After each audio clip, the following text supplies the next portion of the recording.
Test ও টি-20 series খেলতে 15 September Bharat সফরে যাবে বাংলাদেশ ক্রিকেট দল। কিন্তু এই সফরে বাংলাদেশ দলকে প্রতিহত করার হুমকি দিয়েছে ভারতের হিন্দু জাতীয়তাবাদী রাজনৈতিক দল অখিল ভারত হিন্দু মহাসভা।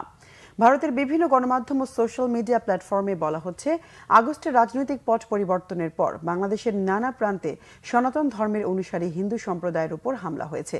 সেজন্য কানপুরে অনুষ্ঠিতব্য দ্বিতীয় টেস্টে বাংলাদেশ দলকে প্রতিহত করার হুমকি দিয়েছে হিন্দু মহাসভা। এই হুমকির পর বিষয়টি নিয়ে সতর্ক পদক্ষেপ নিতে যাচ্ছে ভারতীয় ক্রিকেট বোর্ড। প্রয়োজনীয় দ্বিতীয় টেস্টের ভেন্যু কানপুর থেকে সরিয়ে ইন্দোরে নেওয়া হতে পারে। এমনকি গোয়ালিয়রে টি-20 সিরিজে প্রথম ম্যাচের ভেন্যু একই কারণে পরিবর্তন হতে পারে। বাংলাদেশে হিন্দুদের উপর অত্যাচারের প্রতিবাদ করতেই বাংলাদেশ ভারতের এই দুটি ম্যাচ বাতিলের দাবি জানিয়েছে অখিল ভারত হিন্দু মহাসভা।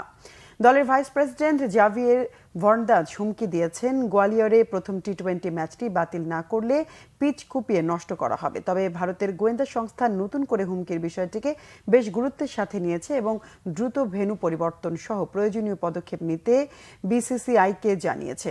বিসিসিআই এই বিষয়ে প্রয়োজনীয় ব্যবস্থা নিতে উত্তরপ্রদেশের মুখ্যমন্ত্রী যোগী আদিত্যনাথের সাথে যোগাযোগ রক্ষা করে চলছে। এদিকে বিসিবি জাতীয় দলের নিরাপত্তার বিষয়ে ভারতীয় ক্রিকেট বোর্ডের উপর নির্ভর করছে। 19 সেপ্টেম্বর থেকে চেন্নাইয়ে শুরু হবে প্রথম টেস্ট।